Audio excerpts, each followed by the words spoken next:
días. Buenos días. Esta es una actividad organizada en el marco del plan de lucha liderado por la CONADU a nivel nacional, en conjunto con el Frente Universitario Sindical. Y los motivos fundamentales de este plan de lucha tienen que ver con las políticas gubernamentales que desde el inicio del gobierno de Milei se están implementando. En particular, la crisis en las universidades nacionales se debe fundamentalmente a una reducción sustantiva del presupuesto operativo de la universidad, pero también se debe a una reducción de casi el 50% del poder adquisitivo del salario de docentes y no docentes, becas estudiantiles que no están por arriba de los 35.000 pesos, y a su vez un profundo retroceso en el financiamiento de la actividad de ciencia y técnica.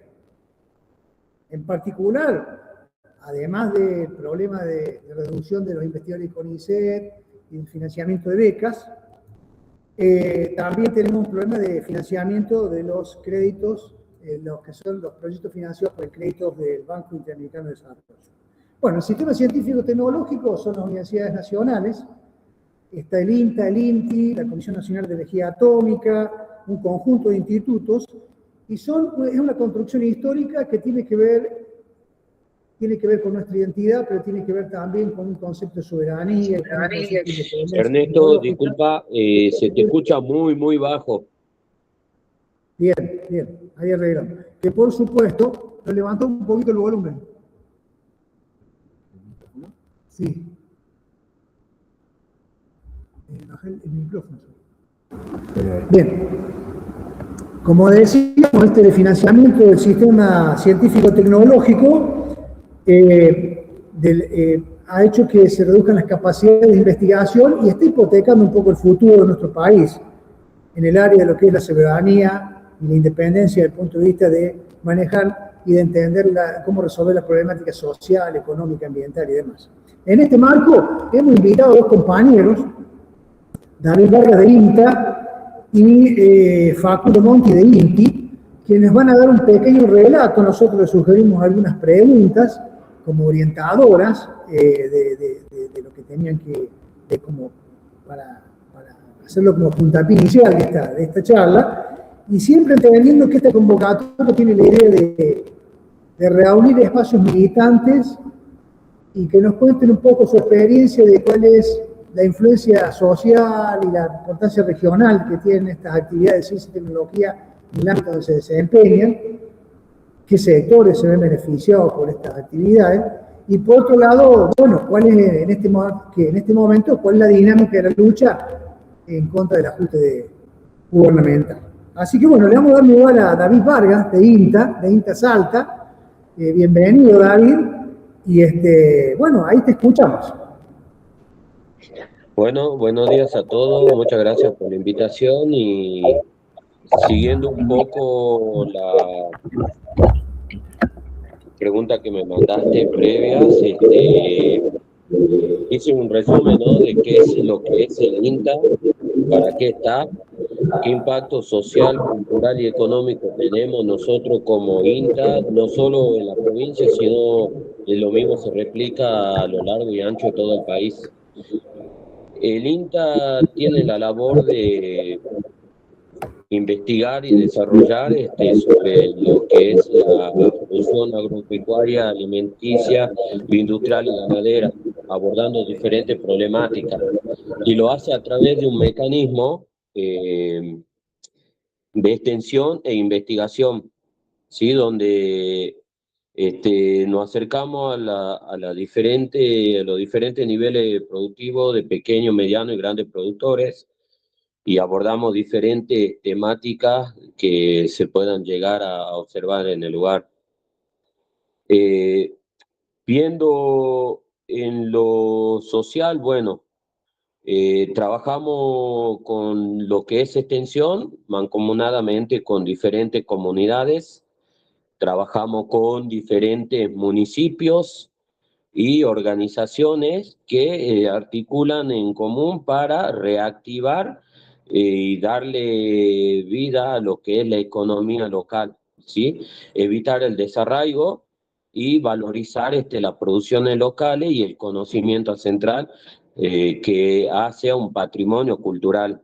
Ahí ya de paso, de rebote, metí un poco lo que es lo económico y lo cultural, ¿no?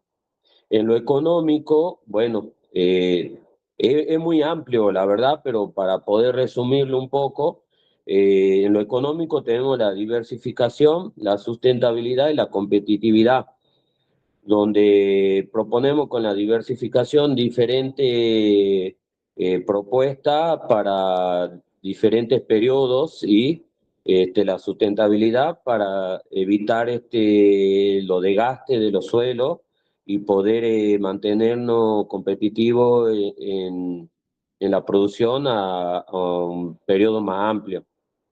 Y bueno, y la competitividad se da a través de adaptaciones, nuevas tecnologías y todo. Eso se puede hacer netamente con lo público y también con financiamiento privado, ¿no? Que nos acercan tecnología y nosotros buscamos la adaptación a los medios. Así que bueno, ese es como una síntesis más o menos media amplia de lo que hacemos nosotros en el INTA. Y para que lo sepa, ¿no? El INTA en Salta, sí, y como en el resto del país, no solo investiga y transfiere tecnología, sino que es un actor central en el desarrollo social, económico y cultural de la provincia, con impacto directo en comunidades rurales y producciones locales. Así que más o menos ahí te hice un resumen de lo que es el INTA. ¿Qué se perdería si el INTA no estuviese? Bueno, las pequeñas comunidades no tendrían esto, ¿no? Lo que hubo en un tiempo, que todos los jóvenes migren, abandonen sus lugares y busquen oportunidades en las grandes urbanizaciones. Eso sería devastador para un pueblo pequeño, digamos, al no tener a no valorizar y dar valor agregado a las producciones locales. ¿Qué más se perdería? Conocimientos, identidad, cultura, porque estamos, digamos, aunque hacemos investigación netamente y tecnología en lo que es la producción, pero trabajamos de lleno con los sociales también. Por eso es que en la parte de extensión se articula mucho con las comunidades y los municipios. Y en la parte de investigación siempre estamos trabajando en conjunto con diferentes áreas de la ciencia y técnica, con universidades, con colegios técnicos, donde tenemos una participación muy amplia y en muchos casos se trabaja con diferentes tipos de proyectos.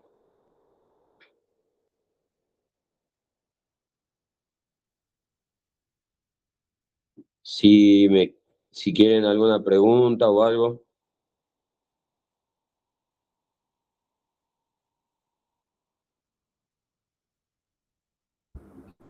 Yo voy registrando un poco los comentarios que pueden hacer, te seguí avanzando en tu presentación y después hacemos el punto de preguntas. Escuchamos también al otro compañero que va a insertar y después hacemos una sesión final con varias preguntas, todas integradoras de las dos charlas. Así que tranquilo, extendete tranquilamente y así podés expresar comentarios sobre las otras preguntas.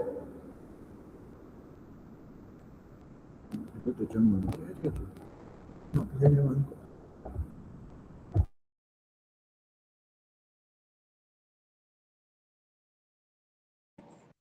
Perdón, había apagado el micrófono. Bueno, todo eso es un aspecto muy amplio de lo que sería el INTA, para qué está, qué es lo que hace, qué incidencia tiene en lo social, lo económico, lo cultural, qué perderíamos como INTA. También acá quería rescatar una cuestión que por ahí se centra el INTA solo para la parte del campo, pero no tenemos en cuenta que en las grandes urbanizaciones también el trabajo del INTA tiene impacto, ¿sí? Porque nosotros estamos presentes en la mesa de todos los argentinos, en los diferentes alimentos, que de una manera u otra hay tecnología de INTA, ¿sí? Y no solo de INTA, ¿no? También el compañero de INTI también va a explicar por qué es importante la existencia del organismo. cuestiones muy articuladas, hay trabajos que nos vinculan también con las grandes organizaciones. La calidad a ver, poder garantizar el alimento, ¿sí? Como por ejemplo los cinturones verduleros, como lo que fue la estación El Ámbar en Buenos Aires, que se cerró y todas sus agencias, su nueva agencia, ya atendía de lleno el cinturón verdulero más grande, ¿sí? Donde abordaba todo tipo de problemática y aseguraba la alimentación de una provincia tan grande donde se centra la mayor cantidad de población. Lo mismo pasa aquí, digamos, o sea, todas las grandes urbanizaciones se verían afectadas directamente eh, por si el INTA en algún momento llegase a desaparecer. Y desde lo gremial, bueno, estamos trabajando muy fuertemente desde APINTA, tratando de llevar en la agenda social y que se conozca de lleno lo que es el INTA, para qué está y qué impacto tiene, ya sea en las grandes urbanizaciones como en el territorio, ¿no? Que es donde más nos conocen, pero que vale la pena seguir trabajando en todos los logros que ha logrado el INTA durante estos últimos 70 años.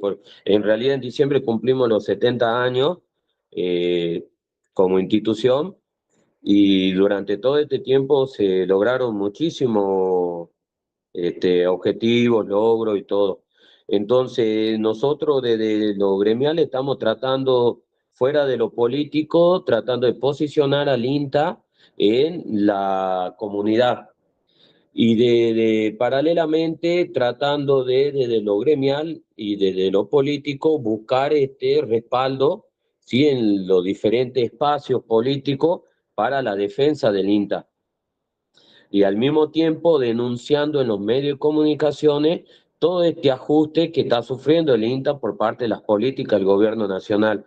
Eh, ya sabemos cómo se maneja en una observación, un estudio que venimos haciendo nosotros desde nuestro espacio, eh, el tipo de política que llevan adelante, que primero es de financiar la institución, eh, buscar que esté diezmada completamente en su funcionamiento, sacando presupuesto, achicando personal, bajando, cerrando agencias, estaciones, donde nos limita al trabajo que tenemos como institución, y luego de eso demonizarnos socialmente a través del monopolio de todo lo que es los medios de comunicación, de esa manera buscar el apoyo social al momento de argumentar el por qué cierran el INTA. Por ejemplo, pasó ahora de que salió una nota en Clarín donde indicaban que el INTA hay que modernizarlo porque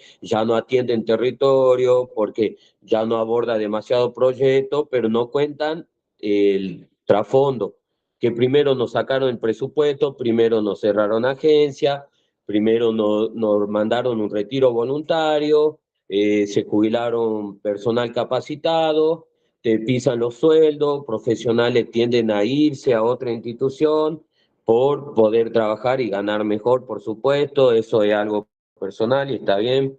Y ahora vienen a la carga con otro retiro, entonces primero te llevan a ese punto, justifican que vos no haces nada y que el presupuesto que llega es solo para sueldo, y de esa manera ponen a la sociedad en su favor y justifican este tipo de ajustes, pero no cuentan lo previo, y esto es una complicidad también por parte de los medios de comunicación que cuentan las noticias, cuentan toda la problemática media desde un punto estratégico por parte del gobierno, ¿no? Entonces nuestra labor como gremio es todo eje, comunicar y posicionar al INTA en la agenda social como lo que es un organismo importante, y paralelamente ir mostrando las prácticas llevadas adelante por el gobierno y tratando de desarticular ese relato. Desde la parte de lo judicial también tenemos un eje de trabajo donde nosotros tratamos de buscar todo lo posible para ponerlo bajo una cautelar, denuncia por mal manejo y todas estas cuestiones, entendiendo que somos un organismo, ¿sí?, que no descentralizado y que manejamos presupuesto propio por ley, que tampoco se cumple. Tenemos patrimonio propio que tampoco se respeta porque ya se nos vendió el edificio Cerviño en Buenos Aires con el argumento de un retorno de esa venta, de lo cual al último momento salió que no retornó nada para el INTA y no hubo modernización alguna en tecnología, sí modernización en romper la institución. Entonces buscamos mecanismos para, desde lo judicial, también frenar todas estas cuestiones. Algo que trabajamos muy fuertemente el año pasado con el decreto 462 que el gobierno propuso de desarmar al INTA y pasar de ser un organismo descentralizado a ser un organismo dependiente de la Secretaría de Agricultura y Ganadería, dependiente del Ministerio de Economía. De esa manera podían destruir y cerrar y quedarse con todo el inmobiliario del INTA y vender para su negocio, digamos. Estas son las cuestiones que nosotros jurídicamente buscamos a través de los abogados de nuestro gremio y diferentes abogados que quieran sumar a la causa, para poner un escudo jurídico. Y desde la parte legislativa, bueno, buscar apoyo en los diferentes frentes para generar un proyecto de defensa al INTA, entendiendo lo que somos y para qué estamos. El INTA no es un gasto, es una inversión futura, y cerrarlo y entenderlo como un gasto es hipotecar el desarrollo tecnológico y la producción agropecuaria a futuro. Más o menos te resumí en tres ejes y muy acotado todo lo que venimos trabajando como gremio en la defensa del INTA.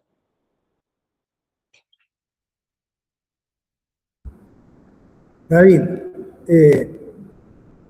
inmensamente afortunado de tenerte y poder tener tu testimonio, Se acaba de ingresar Facundo Monti. Yo tengo algunas preguntas acá para hacerte, pero las vamos a dejar para el final. Incluso hay otros compañeros y compañeras que tienen preguntas. Ya lo vamos a actualizar esa base para hacerlo de este debate. Así que vamos a un lugarcito a Facundo Monti del INTI San Luis. Y bueno, bienvenido Facundo. Y bueno, ya te damos el espacio a vos y después vamos a cerrar con las preguntas. Bueno, muchas gracias. Antes que nada, un honor formar parte de este espacio. Me imagino estarán todos al tanto de la coyuntura que está viviendo INTI y me gustaría antes de comenzar a hablar del presente que estamos viviendo, que por suerte esta semana obtuvimos un impas muy importante que ahora les voy a comentar.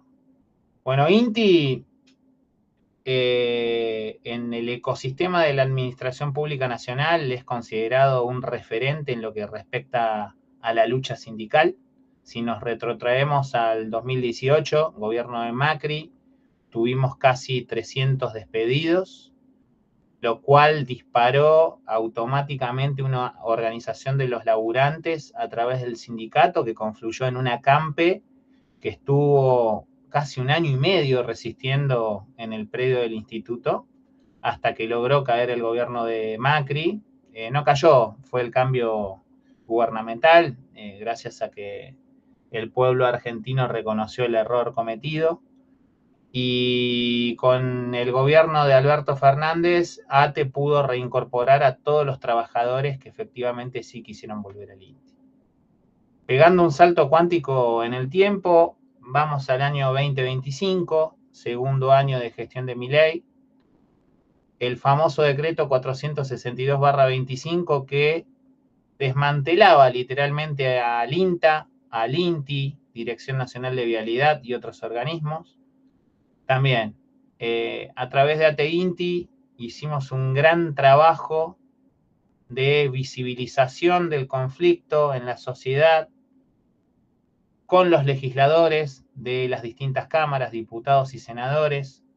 Se logró revertir este decreto infame el año pasado. Yo tuve la fortuna de poder ir el día que se derogó el decreto en el Congreso. Lo viví como la final de Qatar. Sentí la misma emoción o más que cuando salimos campeones en el 2022 en Qatar. Pero estamos frente a un gobierno que no tiene códigos, no sabe perder, no respeta, sin ir más lejos, lo que está pasando con el financiamiento universitario. No están cumpliendo la ley y mucho menos van a respetar al INTI. Y aquí estamos. No pudieron centralizar al INTI, que por su naturaleza fue concebido como un organismo descentralizado. Fue fundado en el año 1957, producto de una política pública desarrollista industrial de Argentina. Hoy, lamentablemente, estamos en las antípodas. Volvimos a un esquema productivo del Virreinato del Río de la Plata, producción primaria, exportación de commodities, agregado de valor en el exterior para su posterior importación, tendencia a la destrucción de la industria, bajo la falacia de que compitan para ver quién es el mejor. Se está desmantelando la industria. Hace una semana, en conmemoración de la lamentable pérdida de la MIPYME número 25.000, marcharon desde INTI con Gabriel Catopodis, fueron reprimidos los laburantes de INTI. Estamos en esta coyuntura de que al INTI no solamente no lo pudieron destruir a nivel orgánico, sino que, por un lado, atacaron a su público objetivo, que es la industria, desmantelándola. Todos los días cierra una nueva industria en cualquier punto del país. Y en paralelo, ya que no pudieron al INTI destrozarlo con ese decreto, ¿qué hizo el gobierno? Empezó primero desarticulando líneas de trabajo fundamentales como el programa de metrología legal que desarrolló el INTI. Estamos hablando de que el INTI tiene una reputación no solamente a nivel nacional, sino internacional en lo que respecta a metrología. Nosotros tenemos bajo custodia el metro y el kilo patrón, y eso no se lo dan a cualquiera. Desregulando la metrología legal, esto pasó a manos de privados. Pasan los usuarios finales a tener una total incertidumbre de las mediciones de las transacciones comerciales que operan todos los días, que van desde el kilo de papa que pesás en el supermercado, el contenido de recipientes que vos compres, por ejemplo, envasados como por ejemplo gas, el combustible que cargamos en las estaciones de servicio. Y después el gobierno dobló la apuesta, discontinuando 900, casi 1000 líneas de trabajo a través de este decreto del 2026, que es también el 42, si mal no recuerdo. Bueno, por suerte, y gracias al laburo enorme que hizo la Junta Interna de ATE-INTI con su asesor legal, en conjunto con ATE Nacional, presentaron un amparo en el juzgado en lo civil, comercial y contencioso administrativo número 2 de San Martín, y este 27 de mayo se expidió, perdón, el 26 de mayo a la noche se expidió el juez otorgando el pedido de amparo, por lo cual determinó que por 6 meses se da la orden de no innovar en la aplicación de este decreto. ¿Esto qué implica? Durante 6 meses, INTI, a través del gobierno nacional, no va a poder modificar la estructura que ya la tenía.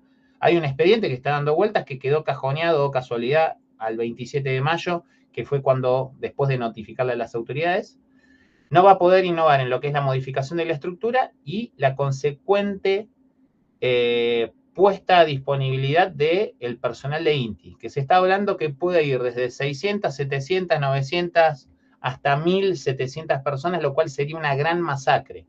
Nosotros tenemos que saber que la dotación actual de INTI es de 2.261 personas. Tenemos el 70% concentrado en el Parque Tecnológico Miguelete en Buenos Aires, y el 30% de la dotación restante la tenemos distribuida en todo el territorio nacional.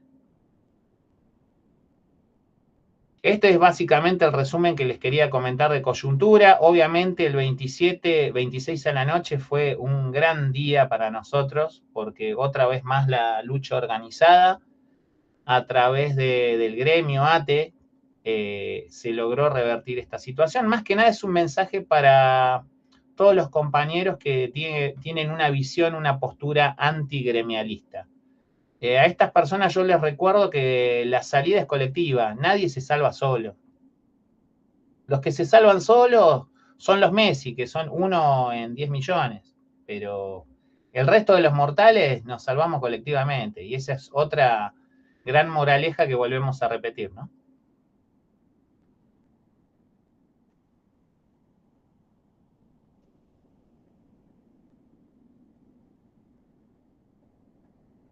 Los escucho.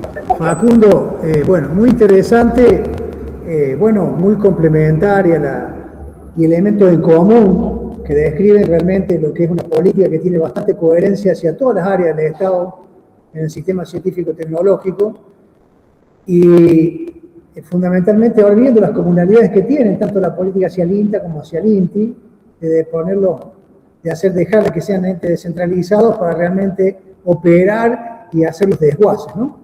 Realmente hay una cosa en común que tenemos todos, de que realmente el Estado cumple una función de garante de muchas cosas, tanto de producción de conocimiento, de control de calidad en los productos industriales, todo eso que es vital está en juego en esta lucha, y así que en ese sentido, pero bueno, vemos con bastante alegría el hecho de que haya una voz militante en este encuentro, voces militantes. Tenemos algunas preguntas acá para el compañero de Apinta, que hay una pregunta de uno de los oyentes: ¿en qué localidades trabaja el INTA allá en Salta? ¿Y cuántos compañeros ya fueron, digamos, desafectados de la estación experimental? Después vamos a ir con otras preguntas respecto a lo de Facundo, pero vamos a ir avanzando con las preguntas que teníamos con respecto al INTA.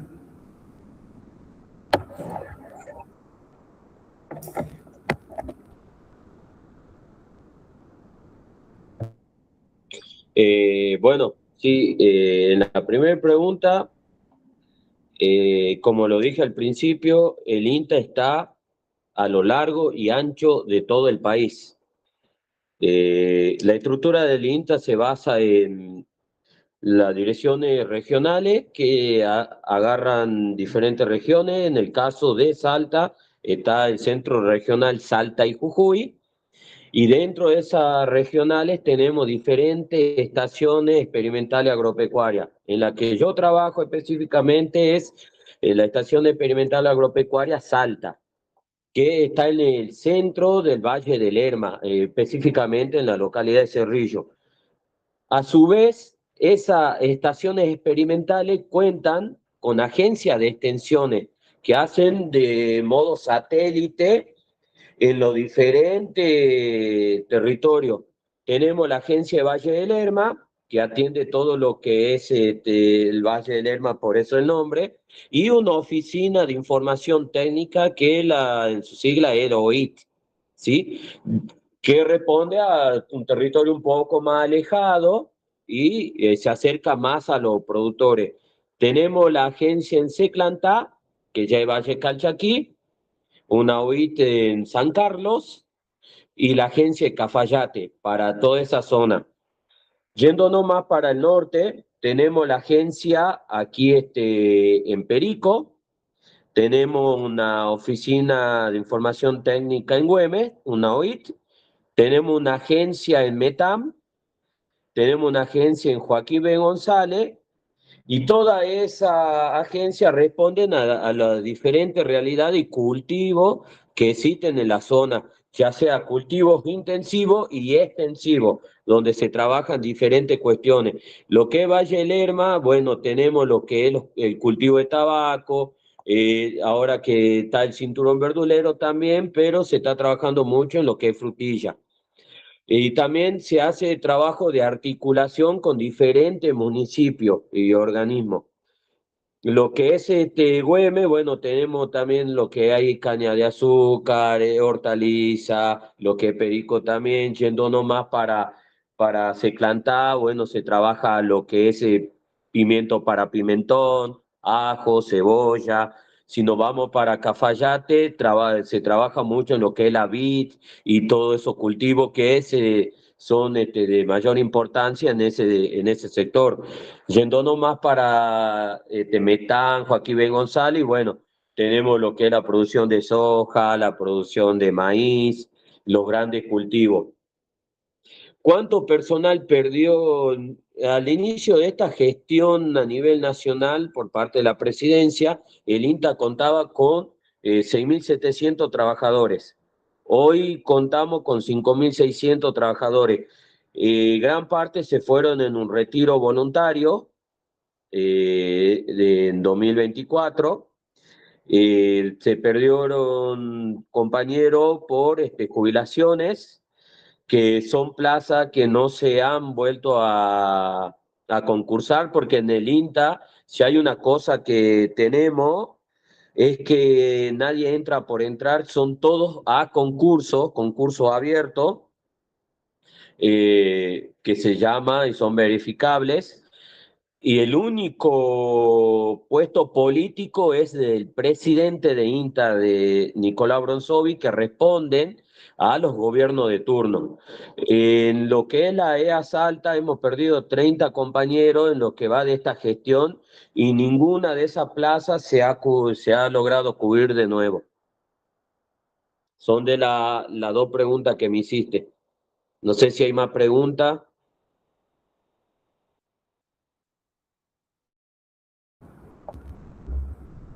No, teníamos otra.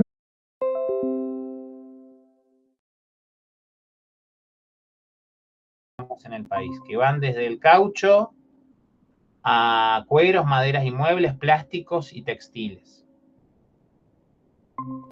Todo esto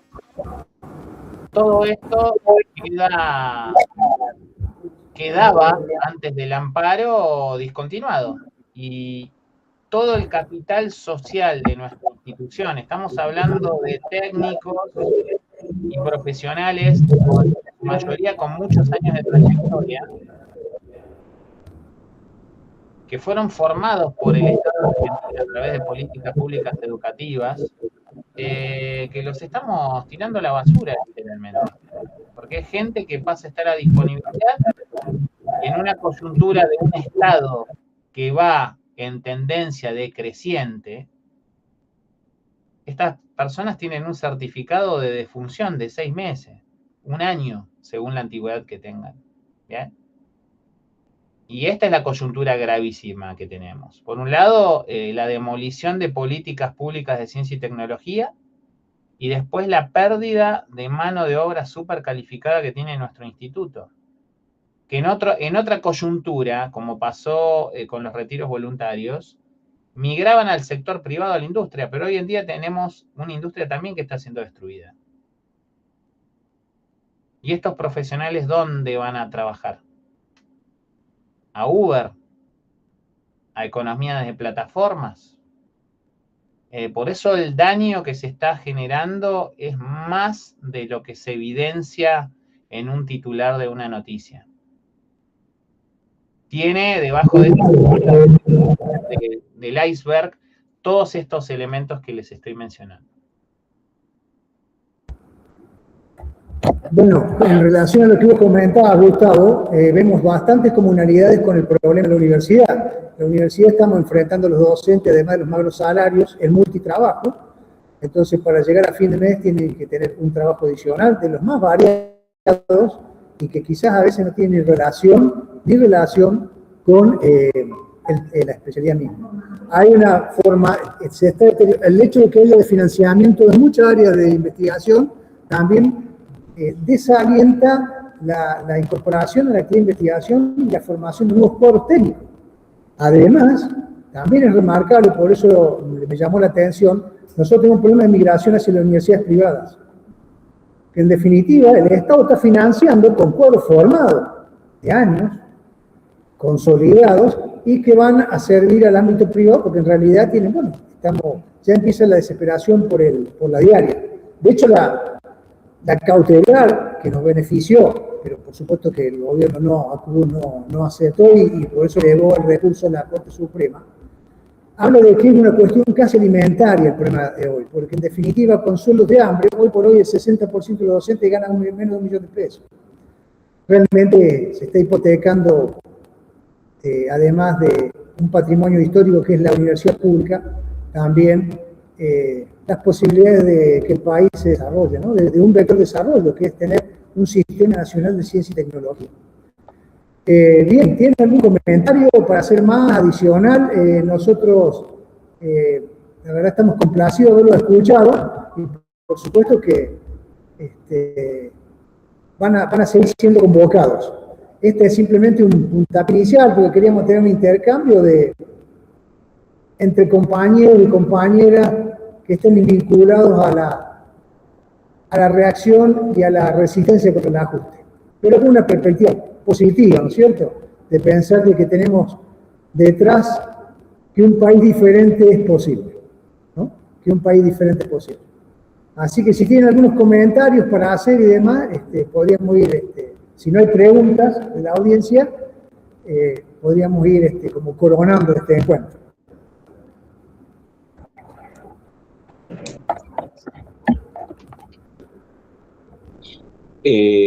Ernesto, mira, acabo de tocarte una cuestión importante que es sueldos, salarios.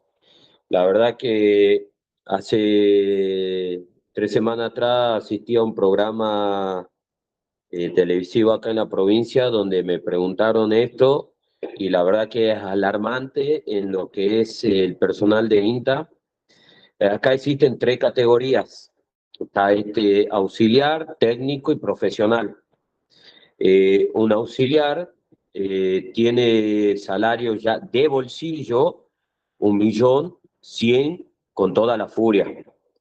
La canasta básica sabemos que está en 2,5 palos. Ni siquiera cubrimos el 50% de la canasta básica.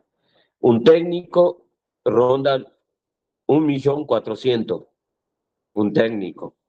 O sea, tampoco toda esa línea, todo ese personal estamos por debajo de la línea de la indigencia prácticamente. Un profesional con carrera de grado está 1.800.000. Un profesional con carrera de grado, un doctorado y un postdoctorado, con cargo jerárquico, son los que dentro de todo están un poco mejor. Un P8, un P9, que son los rangos, un profesional de nivel 8, nivel 9, están en los 2.500.000, o sea, cubriendo la canasta básica. El 90% del personal de INTA tiene otro trabajo fuera de la institución, hablando esto de tener que buscar un adicional laboral, y esto ¿qué indica? El desgaste físico, psicológico y laboral, y eso a la larga trae consecuencia en el desempeño en la institución y la preocupación. Esto puede perjudicar de diferente manera, accidentes laborales, mala atención y pérdida por ahí de oportunidad y conocimiento, abandono laboral, donde se deciden por dejar la institución e ir a buscar oportunidades afuera, porque ya esto no le es, por más que uno tenga la vocación y quiera la institución, detrás hay una familia y la vida sigue y tenemos que mantener eso, así que esto es así de peligroso y es lo grosero en lo que roza el empleado de ciencia y técnica, por lo menos dentro de INTA. Y estos son números verificables, vistos en recibo de sueldo de los compañeros, que es lo que nos está pasando. El otro tema, ahí hablaba Facundo, el tema de lo afiliado y no afiliado. La verdad que en cuestiones de acciones gremiales llevadas adelante para la defensa hay una coyuntura muy amplia de lo que es la aceptación de medidas de acción directa por parte del gremio y por parte de los trabajadores a llevar adelante. Sí, aquí particularmente lo que es INTA, eh, hay un descreimiento total hacia la política y las acciones gremiales, y el acompañamiento es casi nulo, y por ende buscar acción y repensar y rebuscar acciones para poder visibilizarse lo hizo como un trabajo color hormiga, donde hemos tenido que ser muy innovadores para poder lograr lo que logramos hasta ahora y que los compañeros sigan trabajando. Nosotros con el 462, bien, también tuve en el Congreso el día que se sancionó en la Cámara del Senado el rechazo a ese decreto, y en el festejo camino a la vuelta sale el decreto, el 1235, creo que así era, donde ponían a disponibilidad 320 compañeros. Mirá lo que es el gremio y lo que es el actuar de los compañeros y la credibilidad hacia el gremio. Habían solo 12 afiliados. Alcanzado por este pase a disponibilidad. El resto eran todos compañeros no afiliados a ningún espacio gremial. Apinta, en conjunto con ATE, había presentado una cautelar, y con esto se pudo no solo salvar a los afiliados, sino también a los no afiliados, a los que descreen ciegamente, a los que golpean al gremio. Se lo logró salvar, y nosotros no hicimos distinción sobre si eran o no eran afiliados. Lo hicimos por la convicción de defender a la institución y por la empatía de entender que son compañeros de trabajo, compañeros que tienen familia, que tienen responsabilidades y que por algo están trabajando. Y valoramos todos los compañeros. Esa, esa situación es la que atraviesa hoy el INTA en políticas gremiales y a la hora de defender el puesto de trabajo propio. En varias movidas que hicimos nosotros, me llamó mucho la atención de que había muchos productores, eh, ciudadanos de acá del pueblo, manifestándose en defensa de la institución y no así los propios trabajadores. Son cuestiones a tener en cuenta a la hora de tomar medidas de acción para poder defender a la institución y defender sus propios puestos de trabajo. Esto como para que lo vayan teniendo, y si a futuro tocamos esto, ver qué tipo de estrategia nosotros logramos realizar para que aún así llevemos adelante muchas medidas de acción directa que nos fueron bastante fructíferas. Así que eso era lo que quería aportar, y bueno, cualquier pregunta, consulta, eh, ya vos tenés mi número y quedamos a disposición. Bueno, yo quisiera hacer un aporte complementario al compañero de Salta. Creo que una de las posibles causas raíces de esta coyuntura antigremial radica en la ausencia de conciencia de clase de la mayoría de los laburantes. Hablando de INTI, tenemos una gran proporción de profesionales que los profesionales per se, salvo excepciones, yo soy ingeniero industrial, tengo un posgrado, pero yo me autopercibo un obrero de la Administración Pública Nacional. No me siento ni de sangre azul, ni un elfo, si hablamos de Tolkien. Soy un laburante organizado, y que mi conciencia de clase y pensando en que la salida es colectiva, eso me motivó a mí a militar en ATE y convertirme en un referente sindical. Pero lamentablemente la mayoría de mis compañeros no tienen esa misma visión. piensan que la salida es individualista, meritócrata, y frente a esta situación, cuando llega el momento de... Nosotros en el INTI acuñamos un concepto que rezaba: en INTI no sobra nadie. ¿Bien? Había una compañera de nuestro sector de trabajo, totalmente antigremialista, que decía: no, yo no estoy de acuerdo con que en INTI no sobre nadie. Hay gente que hay que sacar. Resulta ser que con la publicación de esta noticia, a través de la cual iban a quedar a disponibilidad más de 1000 personas de todo el país, su jefatura de departamento se veía afectada y por lo tanto iba a pasar a disponibilidad. Y ahora le agarró el temor y quiere ayuda. Bueno, estamos frente a esa tensión permanente, que creo que una de las causas raíces es la falta de conciencia de clase como trabajadores. No pretendo que todos tengamos la misma visión política, porque estar en un ecosistema político sindical no es un club de fans. Yo entiendo que cada uno tiene su visión propia y ese pluralismo enriquece el contexto, pero tampoco descreer de las herramientas sindicales, ¿no? Tengan en cuenta que además de las políticas públicas propiciosas, pero todas las conquistas que tenemos laborales fueron logradas por sindicatos. Hubo mucha gente que derramó su sangre para lograr, por ejemplo, reducir la jornada laboral, tener los sábados libres y no trabajar, o en su defecto, si trabajan los sábados, que les paguen. Y eso no surgió por ósmosis, eso no cayó del cielo, eso fue producto de una lucha. Y la mayoría de los laburantes a esto lo desconocen. Y si nos vamos al plano universitario, yo también soy docente universitario, y también soy delegado de ADU, que es el gremio de los docentes universitarios de la universidad. Hay muchos docentes que no se autoperciben como obreros de la educación, son otra cosa. Y eso confluye en que cuando hay movilizaciones, la participación es mínima. En mi facultad donde doy clase, en la Facultad de Ingeniería de la Universidad Nacional de San Luis en Villa Mercedes, cuando hay un paro, los docentes lo ven como un feriado, no lo ven como una jornada de lucha.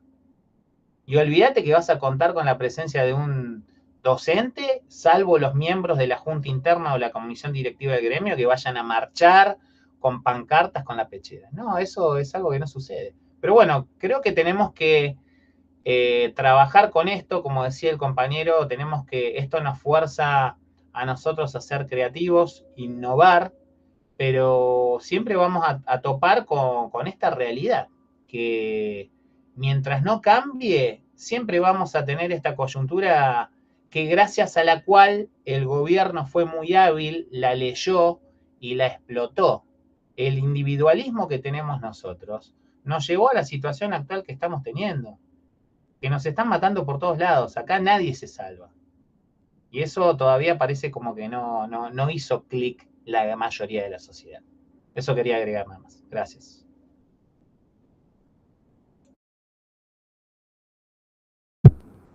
Bueno, ¿qué más decir? No sé si alguien tiene la palabra, los compañeros que están presentes, compañera. Realmente un placer escucharlos, sentirlos que somos compañeros de lucha y que tenemos un horizonte en común y que, bueno, sin duda que tenemos un sinnúmero de desafíos.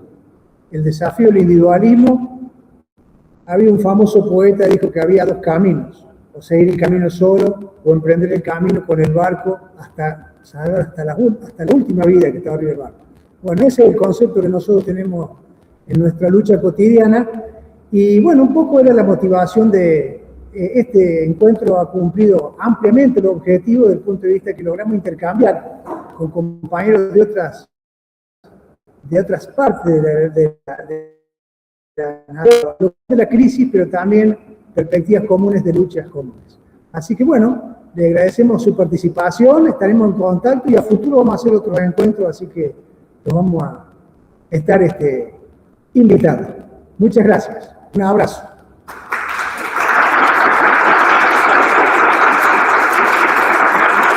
Muchas gracias. Gracias totales, como decía Gustavo Adrián. Gracias. Facundo, después, si podés a través de Ernesto pasarme tu contacto, porque acá hay compañeros de Inti Salta, yo me comuniqué con Guillermo Baudino para darle una mano, porque acá no están organizados y se siente muy desahuciado, de cómo a través de ustedes que son Inti, porque me acerqué y tuvieron un recelo, miedo y no se animaron a que trabajemos en conjunto, de ver si a través de un compañero